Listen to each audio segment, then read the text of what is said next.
राज्यातील स्थानिक स्वराज्य संस्थांच्या निवडणुकांचं अखेर बिगुल वाजलंय। 246 नगरपालिका आणि 42 नगरपंचायतींच्या निवडणुका संपन्न होणार आहेत।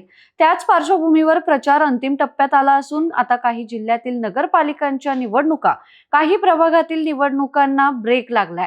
राज्यातील साधारण 20 जिल्ह्यातील काही नगरपालिकांच्या प्रभागात निवडणुका पुढे ढकलण्यात आल्याने कार्यकर्त्यांचा हिरमोड झालाय। त्यामुळे पुणे, सोलापूर, चंद्रपूर, यवतमाळ, अहिल्यानगर, धाराशिव, नांदेड जिल्ह्याचा समावेश आहे। दरम्यान राज्यात 2 डिसेंबर रोजी नगरपालिका निवडणुकांसाठी मतदान होत असून 3 डिसेंबर रोजी निकाल जाहीर होणार आहे। पुणे जिल्ह्याच्या मावळ तालुक्यातील 12 जागांच्या निवडणुका स्थगित करण्यात आल्या आहेत। तळेगाव आणि लोणावळ्यातील प्रत्येकी 6 जागांचा यामध्ये समावेश आहे। आमदार सुनील शेळकेंच्या बंधूंच्या जागेची देखील निवडणूक पुढे ढकलली आहे। पुण्यातील मावळ तालुक्यात 2 नगर परिषदांमधील 12 जागांच्या निवडणुका स्थगित करण्यात आल्या आहेत।